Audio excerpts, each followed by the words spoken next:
سر نماز گفتم خدا کا کل زریشونه خم سر نماز گفتم خدا کا کل زریشونه خم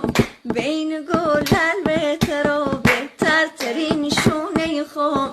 دا خدا بم یاره بم دا گل بیخاره دا خدا بم نوم خدا بم دار مهری ماره عید نوروز گل الدرو مسر بلبل و گل دست منو به یک قرار ببسر خم گل ببستیم قرار من ننادون خم گل بچه سوا خم